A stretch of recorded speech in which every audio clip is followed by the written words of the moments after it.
అందరికీ నమస్తే. మనిషికి ఒక మాట, గొడ్డుకు ఒక దెబ్బ అని చెప్పి ఒక నానుడు ఉంది. మనిషికి ఒకసారి చెప్తే 2 సార్లు చెప్తే వినాలి, లేదు పశువు కూడా ఒక దెబ్బ కొడితే వింటుంది. కానీ తెలుగుదేశం పార్టీ వాళ్ళకి ఏ భాషలో చెప్తే, ఏ రకంగా చెప్తే అర్థమవుతుందో రాష్ట్ర ప్రజలకే అర్థం కావట్లా. ఇక వాళ్ళ పాడిందే పాటరా అన్నట్టుగా ఒకటే పదం, రాష్ట్రం విధ్వంసం అయిపోయింది, ఆర్థికంగా రాష్ట్రం 14 లక్షల కోట్లు అప్పైపోయింది అని చెప్పేసి మీడియా ముందు అసెంబ్లీలో కూడా పచ్చి అబద్ధాలు మాట్లాడడం. ఏందయ్యా వివరణ అని అడిగితే అసెంబ్లీలో క్వశ్చన్ అవర్లో వాళ్ళు మాత్రం తప్పుడు డాక్యుమెంట్స్ ఇవ్వటం. ఇదా రాష్ట్ర ప్రజల్ని మీ రాజకీయ అవసరాల కోసం ఇంత దిగదార్చాలా? ఇది రాష్ట్ర బ్రాండ్ మీద జరిగే, రాష్ట్రం యొక్క బ్రాండ్ మీద జరిగే దుష్ప్రచారం, వైఎస్ఆర్ కాంగ్రెస్ పార్టీ మీద జరిగే దుష్ప్రచారం కాదు. రాష్ట్ర ప్రజలు కూడా ఆలోచన చేయాలి దీన్ని. ఎందుకంటే నిజంగా ఇది దుర్మార్గం. నిన్న మండల్లో లాస్ట్గా ఆయన చివరి ప్రసంగం అనమాట. ఆయన ఎవరంటే మన ప్రపంచ ఆర్థికవేత్త యనమల రామకృష్ణుడు గారు, ఎన్టీఆర్ గారికి పోటు పొడవడంలో మొదటి వ్యక్తి, స్పీకర్గా ఉండి బాగా సహకరించినటువంటి వ్యక్తి. ఆయన నిన్న మండలిలో మాట్లాడుతూ 14 లక్షల కోట్ల అప్పుతో రాష్ట్రాన్ని దివాలా తీయించారంట. ఎక్కడైనా సార్ 14 లక్షల కోట్ల అప్పు?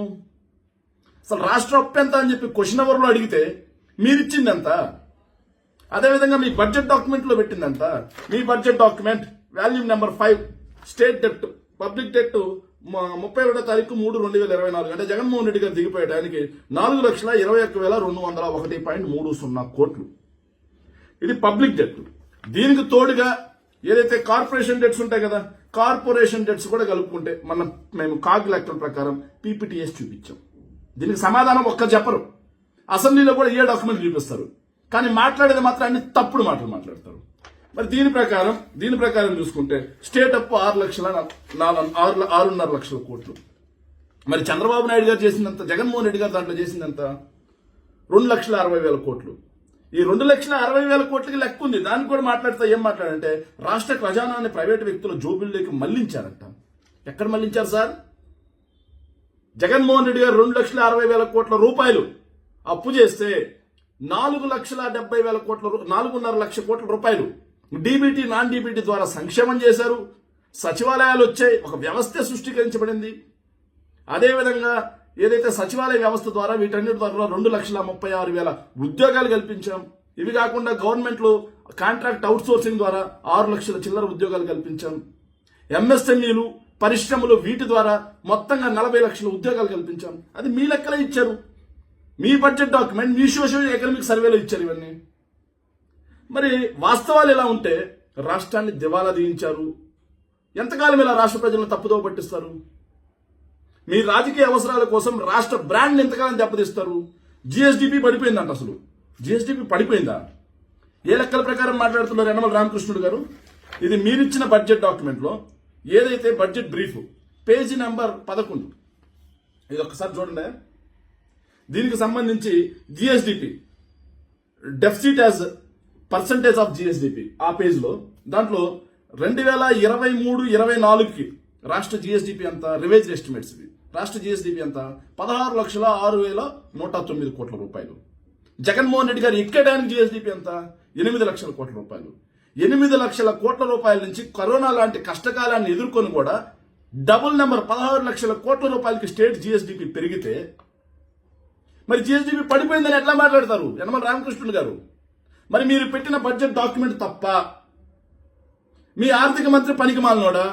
మీ ఆర్థిక మంత్రిని నియమించిన మీ ముఖ్యమంత్రి పనికి మాలినోడా?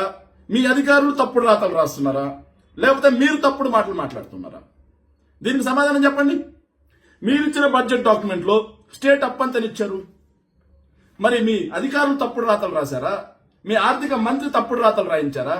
లేకపోతే మీ ఆర్థిక మంత్రిని నియమించినటువంటి చంద్రబాబు నాయుడు గారు తప్పుడు రాతలు రాయించారా? బడ్జెట్లో ఒక రకంగా, క్వశ్చన్ అవర్లో ఒక రకంగా, ప్రసంగంలో ఇంకో రకంగా, ఇలా ఎంతకాలం రాష్ట్ర ప్రజల్ని తప్పుదోవ పట్టిస్తారు? అసలు మీ 10 నెలల కాలంలో విధ్వంసం అంటే ఇక్కడుంది. జిఎస్టీ వసూలు తగ్గిపోయినాయి, రాష్ట్రం అభివృద్ధిలో అదో పతాలానికి పోతా ఉంది. ఇంకో పక్కన చూస్తే రాష్ట్రంలో ముప్పుడుగా అప్పులు చేసి 1,50,000 కోట్ల అప్పు దాటిపోయింది 10 నెలలకే. ఈ 1,50,000 కోట్లు ఆడిగిపోయింది. మేము చేసిన అప్పుకి లెక్క ఉంది. 2,60,000 కోట్లు చేస్తే 4,50,000 కోట్లు సంక్షేమమే చేశాం మేము. సచివాలయాలు, పోర్టులు, మెడికల్ కాలేజీలు, విమానాశ్రయం, ఫిషింగ్ హార్బర్లు, ఫిష్ ల్యాండ్ సెంటర్లు, రైతు భరోసా కేంద్రాలు, ఇంకా చూసుకుంటే నాడు నేడు స్కూల్స్, నాడు నేడు ఆసుపత్రులు కనిపిస్తా ఉంది. మా డబ్బుకు మొత్తం లెక్క, మేము చేసిన 2.5 లక్షల కోట్లకు అప్పుకి లెక్క కనిపిస్తా ఉంది.